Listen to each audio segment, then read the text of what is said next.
पहले आज के बारे में बात करेंगे, वैसे हम बहुत शॉर्ट में बात करेंगे, बहुत लंबी बात है। डॉक्टर सर्वपल्ली राधाकृष्णन को सैल्यूट हो, वो दुनिया में नहीं है लेकिन बहुत जज्बे वाले इंसान। मैं एक शिक्षक और सर जी जितने भी टीचर्स हैं इस दुनिया के अंदर सबका रिस्पेक्ट कीजिए, क्योंकि उस्ताद की जो अजमत है, उस्ताद का जो रिस्पेक्ट है वो आपको ऊंचा मुकाम दिला सकता है। क्योंकि उस्ताद की जब कदर नहीं करोगे तो जिससे आप पढ़े हो उसकी कदर नहीं कर रहे, जिसने आपको सिखाया है उसको आप उसकी कदर नहीं कर रहे, तो ज़िंदगी में आगे बढ़ेंगे कैसे, रास्ता बताएगा कौन कैसे। अगर आप देखें तो एक बच्चा होता है ना, एक बच्चा होता है वो अपने गार्जियन को कुछ नहीं बता पाता तो अपने टीचर को जरूर बता देता है। क्यों? क्योंकि एक टीचर और एक बच्चे में ऐसा जुड़ाव होता है ना कि वो अपने प्रॉब्लम्स को अपने टीचर के साथ शेयर करता है। तो doctor Sarvepalli Radhakrishnan is a very biggest name of the world, बहुत बड़ा नाम, भारी नाम है ये। और हम लोग हल्के लेते हैं, वही तो पैदा हुए थे, कौन पैदा हुए थे, क्या ऐसा है।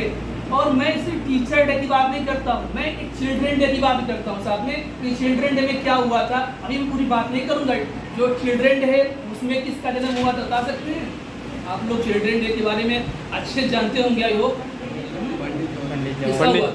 पंडित जवाहरलाल, एक बड़ी शख्सियत, ठीक है, पंडित जवाहरलाल नेहरू, ठीक है, भारत के फर्स्ट प्राइम मिनिस्टर, ठीक है, एक बहुत बड़ी। और आप लोग जितना अच्छा बताए हैं, उम्मीद है कि डॉक्टर राधाकृष्णन जी के बारे में बताएंगे। वो क्या थे इंडिया के लिए, पोस्ट ऑफ द पर्सन कौन थे, क्या थे, पहले बता दीजिए आप लोग।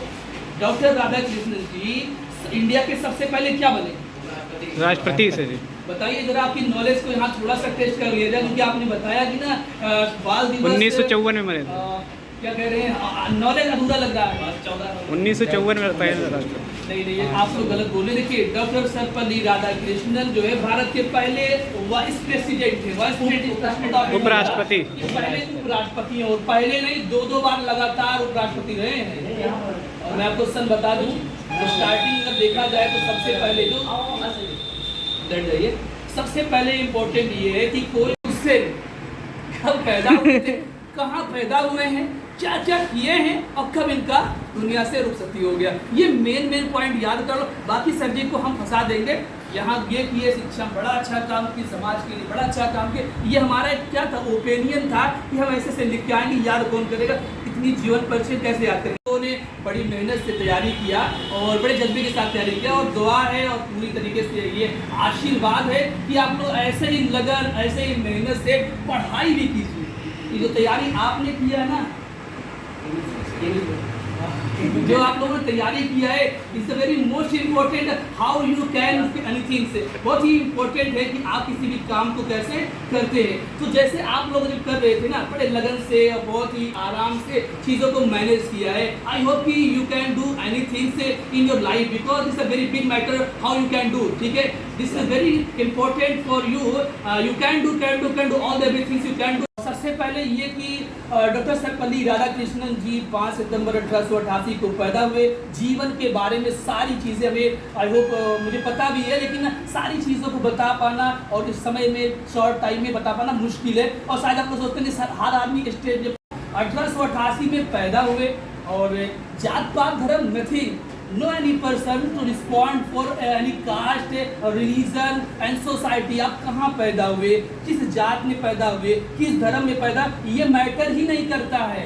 आप कैसा कर रहे हैं ये मैटर कर रहा है, आप क्या बनेंगे ये मैटर कर रहा है। डॉक्टर की कोई जात होती है क्या? टीचर की कोई जात होती है क्या? एक जात टीचर है, वो उस्ताद है। There are no any caste of teacher, teacher की कोई भी जात नहीं है, ठीक है। तो टीचर की कोई भी जात नहीं है, ठीक। तो ये चीज़ समझना चाहिए कि हमें कॉस्ट, हम एजुकेशन को ले रहे हैं, और एजुकेशन में कहीं भी ये बात नहीं कही जाती है कि किसी की जात को पूछो, किसी के रिलीजन को पूछो। There are no matter, because the very important for your life, how can you do anything, because you inspire the peoples around your society, how to inspire your teachers, how to inspire your person in your life, because your family members is also very important for you, and your mother is a very big teacher of your life. Your mother is very big teacher of your life, because अगर मैं आपको 10 साल से जानता हूँ, अगर आप 17 साल के हैं, तो आपकी माँ यानी आपकी माता जी आपको 17 साल 9 महीने जानती है। तो कैसे 17 साल 9 महीने जानती है, तो वो अच्छा जानेंगे कि हम अच्छा जानेंगे। तो एक माता, एक मदर जो है वो सबसे बड़ी टीचर आपके लिए। बहुत ही अच्छे से देखो, माँ पढ़ी हो या ना पढ़ी हो, उस्ताद बड़ी पढ़ी हो ना पढ़ी हो, उस्ताद बड़ी है। क्योंकि बात ये नहीं कि पढ़ा लिखा है, उस्ताद कई तरीके से होते हैं, कुछ नहीं जानते फिर भी कुछ सिखा के ही जाते हैं। एक अनपढ़ आदमी कहीं खड़ा है, उससे आपने रास्ता पूछा, भाई साहब वो चौराहे का रास्ता उधर कहाँ जा रहा है, उस आदमी ने आपको सही रास्ता बता दिया, अनपढ़ है तो वो टीचर हुआ नहीं हुआ। आपको अगर टीचर कैसे होगा, टीचर के तो बहुत पढ़ना पड़ता है, अरे टीच करने का काम किया ना। अब वो टीचर नहीं जिसकी आप बात कर रहे हो, लेकिन लाइफ ऑफ पार्ट देखे, टाइम ड्यूरेशन में आपके लिए वो टीचर बन गया हुआ, आपको टीच करने का काम किया। डॉक्टर सर्वपल्ली राधाकृष्णन 1888 में पैदा हुए। इनके जीवन की बात करें, छोटे से परिवार में, जात नहीं बताएंगे और ना जात पात में आप पढ़ जाएंगे, ठीक। एक आदमी थे, एक इंसान थे। मुझसे एक बच्चे ने स्कूल में पूछा, सर आप किस जात के हैं, किस धर्म के हैं? मैंने कहा अच्छा, मेरे का बेटा है सर, मैं इंसान। बोले कि सर हिंदू की मुसलमान, सिख की ईसाई, क्या धर्म आपका क्या? हमने कहा मेरा धर्म तो इंसान है, आपको बताइए। कहा सर आप गलत बोल रहे हैं, आप इंसान कौन सा धर्म ने सुना नहीं आज तक? मैंने कहा ये सुनना आपको, यही तो सुनना है, ठीक है। अब देखो लाइफ में अगर हम बहुत बातें करना चाहें तो टाइम की कमी पड़ेगी, यही चीज़ है। जैसे एक बच्चा होता है ना, बच्चा जब छोटा होता है ना, बहुत बड़ी बात कहने जा रहे हैं, बहुत छोटा होता है ना, तो पेरेंट्स क्या करते हैं, कोई सामान लेके आते, बेटा इसको बांट लो। बांटना उसे बचपन में सिखाया जाता है। अगर उसी पेरेंट्स ने ये कह देते ना वो कि बेटा इसको मिलके खा लो, तो क्या होता है, वो मिलके खाता, जिंदगी भर खाता। जब बचपन में ही सिखा दिए बांट लो, वो लड़ रहा है, पापा वो एक समोसा ज़्यादा ले लिया, एक बिस्कुट ज़्यादा ले लिया, मार हो जाएगा। बांटना सिखा रहे हैं आप, ट्रेनिंग बचपन में दे रहे हैं, तो बड़े होके क्या बांटेगा? नहीं, बड़े होके बांटेगा ही वो। उसको आप सिखाइए मिल के खाइए, कम ज़्यादा भी हो जाएगा तो भी चलेगा। कोई तुम्हारा भाई ने खा लिया, क्या दिक्कत है? ये एक मोहब्बत, एक लगाव होना चाहिए, जो आज के समाज में शायद वो इसकी शॉर्टेज है।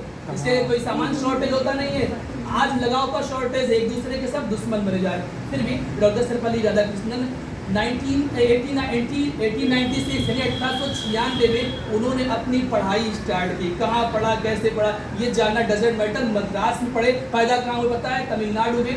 तमिलनाडु के तिरुतनी एक गाँव है, क्योंकि हमेशा हम बोर्ड पे लिख के बताते थे, बोर्ड जो है हाई स्कूल पूरा बोर्ड भर जाता लग रहा है, तो लिख पाना, हालांकि तैयारी से ये आए थे कि लिख के ही बताएंगे, लेकिन पॉसिबल शायद नहीं।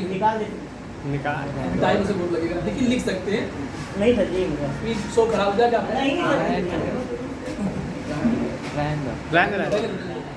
तो कब से जाने कोई टीचर डे रहा है इसको। अरे यार, आप लोग काम किए हैं, लेकिन ये है कि हमेशा पावर आएगा, ठीक है। 1896 में पहली बार वो स्कूल में गए। उनके पिता उन्हें क्या बनाना चाहते थे पता आपको? डॉक्टर सर्वपल्ली राधाकृष्णन जी के पिता एक क्या थे, जमींदार थे, वीरास्वामी नाम था उनका, नाम सुने होंगे वीरास्वामी। और उनके आगे डॉक्टर सर्वपल्ली लगाना, सर्वपल्ली क्यों लिखा गया, ये बड़ा सवाल है। डॉक्टर सर्वपल्ली राधाकृष्णन का नाम सर्वपल्ली क्यों पड़ा? उनके दादा का नाम था।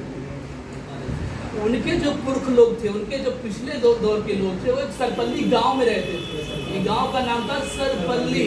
उस गांव को छोड़ के आगे वहाँ पे तमिलनाडु में, तो तमिलनाडु में जहाँ रह रहे थे उस गांव का नाम था तिरुतनी, ठीक है। तो उनके लोगों ने कहा अपने पिछले वाले गांव की यादों को भुलाइए ना, उसको भी इसमें शामिल कीजिए। तो उनके पापा ने अपने नाम में लगा लिया क्या, सर्वपल्ली। तो उसके बेटे में भी लग गया, ठीक है। तो डॉक्टर क्या हो गया, सर्वपल्ली राधाकृष्णन। नाम पे मत जाइए, नेम इज डजंट मैटर, आपका क्या नाम है ये मैटर नहीं करता, आप क्या हैं ये मैटर करता है, ठीक है। आप कहते हैं मैं तो गांव में पैदा हुआ, मैं पढ़ नहीं पाऊंगा, मेरे घर में कोई पढ़ा लिखा नहीं है, मेरा नाम तो ये, कहीं नाम तो नहीं बोले नहीं होंगे शायद कि मेरा नाम ये, मैं बन नहीं पाऊंगा। अरे काम बोलता है, वो अखिलेश यादव का नारा है ना, काम बोलता है ना, तो काम करिए ना। काम पे हम लोग बिलीव नहीं करते हैं, हम लोग उस चीज़ पर भरोसा करते हैं जिससे भरोसा करना ही नहीं चाहिए। अपनी लाइफ में इंसान इंटर तक की पढ़ाई में बहुत इम्पोर्टेंट होता है कि आगे के रास्ता कैसे वो तय करेगा, ठीक। तो बहुत इंपॉर्टेंट है। अब 1896 में इन्होंने अपनी पढ़ाई स्टार्ट की। आप लोग अपनी पढ़ाई कब स्टार्ट किए होंगे, शायद याद होगा, शायद ही याद होगा ना ये।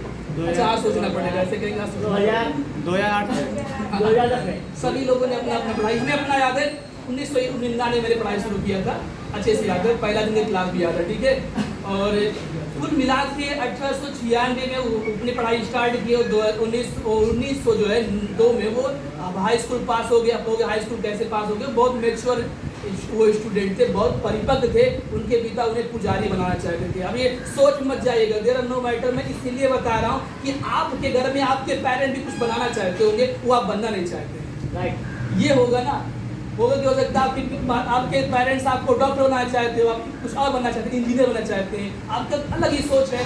तो उनके पापा उन्हें क्या बनना चाहते थे? पुजारी। अब ये सोच नहीं है, पुजारी बनना कोई गलत चीज़ छोड़ो है, तो अच्छी बात, धर्म कर्म का काम करना, धार्मिक व्यक्ति थे, तो ये मैटर नहीं करता। उस सारी बातों को हम नहीं लाएंगे जो आपके दिमाग में नेगेटिविटी लाए, नकारात्मकता, लेकिन नेगेटिव चीज, नेगेटिव चार्ज जल्दी अट्रैक्ट कर देता है पॉजिटिविटी के अकॉर्डिंग में। हालांकि पॉजिटिव भारी होता है, फिर भी आप नेगेटिव को ले लेते हैं।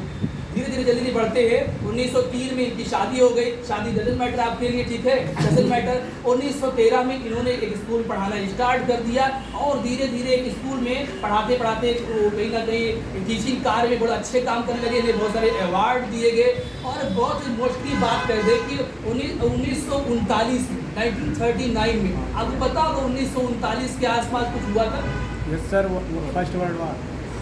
देख रहे हो कि 1939 जब डेट आ रहा ना, तो फर्स्ट वर्ल्ड वार याद आ रहा ना। ये नहीं, फर्स्ट नहीं, वो सेकंड वर्ल्ड वार स्टार्ट हुआ था। 1939 1945 उसी टाइम 1945 तक चला था। 1945 में जापान पे अमेरिका ने कुछ किया था, एक दिन दो बार किया, तो जापान पूरी तरीके से तबाह बर्बाद हो गया, ठीक है। लेकिन अब उभर गया, एक तरक्की देश कहलाया। तो 1939 से 1948 तक डॉक्टर सर्वपल्ली राधाकृष्णन जी बनारस हिंदू विश्वविद्यालय BHU के कुलपति रहे, ठीक है। तो अभी एक चीज सोचिए कि एक छोटे से परिवार में, जात नहीं बताऊंगा, पढ़ लीजिएगा, ठीक, जात के नहीं जाना, ठीक है। लेकिन समाज में हो क्या रहा है? अहमद क्या हो रहा है? अहमद क्या हो रहा है?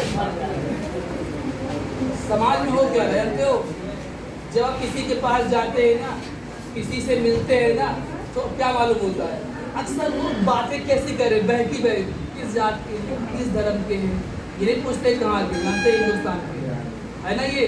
तो इन सब चीज़ों से ऊपर आइए। एजुकेशन सिखाता है जात पात धर्म से उठ के अपने काम को, अपने काम पे बिलीव कीजिए और अपनी लाइफ में क्या बनना है इस पर फोकस कीजिए, क्योंकि आपके कैरियर ज़्यादा इंपॉर्टेंट है। तो बहुत डांट बताते हैं, वो BHU के जो है कुलपति थे। और उसके बाद में, ठीक है, 1952 का टाइम आया। 1952, हालांकि इसके पीछे बहुत इतिहास है, मैं बताऊंगा तो दिक्कत होगी और उससे आपको कोई मतलब नहीं। 1952 में पहली बार, ठीक है, डॉक्टर सर्वपल्ली राधाकृष्णन जी को बनाया गया वाइस प्रेसिडेंट ऑफ इंडिया, बना दिया गया। अच्छा, ऐसे बना दिया गया, चलो, वो प्रथम पहली बार देश के उपराष्ट्रपति बन रहे, तो ऐसे किसी को उठा के बना देंगे, कुछ तो रहा होगा ना। ऐसे अगर हम क्या आपको देश के प्रधानमंत्री बनाने जा रहे हैं, बोले आप बना ही नहीं पाएंगे तो क्या? उनके प्रधानमंत्री मोदी जी कह रहे हैं कि आपको बनाना है, बोले कि हमारे में टैलेंट का इतना है, उनके अंदर होगा तभी तो है। फिर भी वो कह रहे हैं कि ऐसे ही। बात ये है ना कि जो भी किसी बड़े पोस्ट पे गया है तो उसके अंदर कोई ना कोई तो काबिलियत तो होगी नहीं। डॉक्टर सर्वपल्ली राधाकृष्णन 1952 से 1962 के दरमियान देश के president of vice president of India रहे। और साथ में इन्होंने एक अवार्ड भी इसी बीच में हासिल किया। बता कौन सा अवार्ड? पीस। इस इंडिया का सबसे बड़ा जो नागरिक सिविलियन अवार्ड हो कौन है? भारत रत्न, ठीक है। जैसे इंग्लिश में भारत रत्न ही बोलते हैं ना, वो पढ़ने का जो प्रोनाउंसिएशन, भारत रत्न से इन्हें सम्मानित किया गया। सन कौन सा था? बहुत बार बताए, इसीलिए 1954। क्योंकि आप लोग क्या होता है ना, साल के एक साल आते आते हो उसे भूल जाते हैं। 1954 में डॉक्टर सर्वपल्ली राधाकृष्णन जी को जो है भारत रत्न से सम्मानित किया गया। और 1962 तक ये क्या थे? भारत के उपराष्ट्रपति थे। 1962 में घटना घटी, जिस घटना को आज भी याद किया जाता है। घटना अच्छा भी हो सकता है, बुरा भी हो सकता है। घटना का मतलब आप लोग अच्छा, घटना, दुर्घटना, ये सोचते हैं घटना इवेंट है। अभी आप लोग बड़े होंगे, कंपटीशन की तैयारी करेंगे, तो घटना चक्र जब किताब लेंगे ना, तो घटना मतलब छोड़ो होता है कि कोई चीज़ टकरा गया है। घटना मतलब कि आप यहाँ आए, ये घटना है। मोदी जी अगर जापान गए, अमेरिका गए, ये भी घटना है। आप लोग जानते हैं अफेयर ऑफ करंट है ये ना, कि समय के साथ क्या घटना हुई है, ठीक है। तो 1962 में क्या हुआ पता है आप लोग को? 1962 में भारत के राष्ट्रपति बन गए डॉक्टर सर्वपल्ली राधाकृष्णन। क्या बन गए? जो देश के राष्ट्रपति बन गए। तो बच्चों ने, जो बच्चों को पढ़ा रहे थे, 40 साल इन्होंने अपने लाइफ में टीचिंग का काम किया। कितने साल? 40 साल। और इनकी खास बात क्या रही है? इतने बड़े टीचर कैसे बन गए? अब तो प्रेसिडेंट बन रहे हैं, तो ये क्या वजह थी कि ये टीचर तो देश के बच्चों से बहुत लगाव है। लगाव तो चाचा नेहरू जी को भी था। देखो बहुत सारे टीचर होते हैं ना, रॉन्ग बहुत खराब काम है। अगर आप देखें तो किसी भी टीचर के बारे में देखें तो हर टीचर अपने बच्चों को ईमानदारी से पढ़ाना चाहता है और अपने बच्चों को आगे बढ़ते हुए देखना चाहता है। ठीक है, एक शायरी कही जाती है, समंदर भी आएगा, वो समंदर कब आएगा, जब प्यासे की मेहनत इस काम की होगी तब ना। और हम लोग मेहनत ही नहीं करेंगे तो हमारे पास वो चीज़ कैसे आएगी जिस चीज़ को हम लोग चाहते हैं, मेडिकल में जाना चाहते हैं, डेवलप्स होंगे, बहुत सारे जो है रोकने वाले लोग होंगे जो आपको रोकेंगे। रोकने मतलब क्या, जब भी कोई काम अच्छा होता है ना तो उसके रोड़े बहुत होते करने वाले। ठीक है, तो इस चीज़ को और अपने टीचर से हमेशा दुआएं लेते रहना चाहिए। आपके जो पास्ट के टीचर हैं या प्रेजेंट के टीचर हैं, सभी टीचरों से कांटेक्ट में रहना चाहिए और पूरी लाइफ रहना चाहिए। नहीं कि अब पढ़ लिए सक्सेस हो गए तो भूल गए, ऐसा भी नहीं होना चाहिए। और हम सब की दुआएं पूरी तरीके से, पूरी ईमानदारी, पूरी निष्ठा से सबके साथ है। ऐसा नहीं कि जो बच्चा मुझसे पढ़ा हो मेरा स्टूडेंट है। There are all students. देखिए सब कुछ जो बैठे हुए सब लोग क्या है, स्टूडेंट है, ये मैटर नहीं करता। टीचर की एक जात है वो टीचर है और बच्चे की एक जात वो बच्चा है। स्कूल में आने के बाद हिंदू, मुस्लिम, सिख, ईसाई, ऊंचा नीचा ये सब खत्म, क्योंकि यूनिफॉर्म पहन के जाते हैं। बड़ा चीज़ ये पहन के आते हैं, यूनिफॉर्म से यही चीज़ सीख मिलती है ना।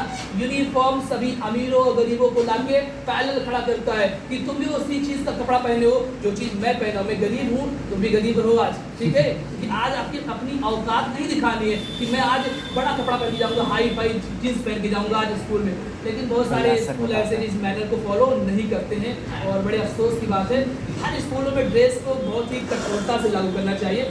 ड्रेस वो चीज़ है जो बच्चे पहली ऐसा इम्प्रीजन है जो बच्चे के सिमिलैरिटी होने के लिए ज़रूरी है। देखो मैं तुम्हारे बराबर हूँ, नीचा तो नहीं हूँ, ऊंचा भी तो नहीं हूँ, लेकिन बराबर हूँ, ये बराबरी की चीज़ सीखना चाहिए। तो डॉक्टर सर्वपल्ली राधाकृष्णन 1962 में क्या बन गए, देश के राष्ट्रपति बन गए। तो बच्चे उनके पास गए, जैसे आप लोग यहाँ आए ऐसे गए, तो बोले कि राधा कृष्णन की आप मेरे बहुत बड़े टीचर रहे और मैं आपकी टीचिंग से मैं बहुत इंस्पायर हुआ। क्लास के अंदर बच्चों को बहुत कोऑपरेट करते थे, बच्चों से कुछ भी दिक्कत होती थी बच्चों के पास जाते थे, उनसे हाल चाल पूछते थे। कोई बच्चा नहीं आता था तो उसके घर पे आप चले जाते थे।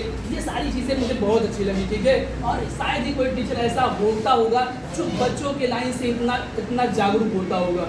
तो डॉक्टर सर्वपल्ली राधाकृष्णन जी इन सब चीज़ों को बच्चों ने याद किया। ठीक है, और उन्होंने कहा कि अब मैं इसमें क्या करें, तो बच्चों ने कहा कि ऐसा है, आपके जन्म दिन को जो 5 सितंबर है उस दिन को मैं कुछ बड़ा करना चाहता हूँ। डॉक्टर सर्वपल्ली राधाकृष्णन ने कहा कि अरे ये सब मत कीजिए, क्या जरूरत है इसकी है, हम कहाँ इतने बड़े टीचर हैं। जो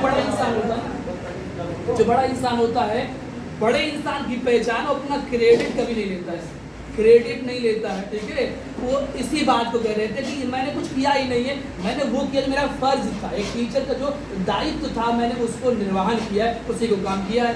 बच्चे ने कहा कि हमें सरप्राइज दूंगा सर, वेट कीजिएगा। ठीक है, सरप्राइज दूंगा।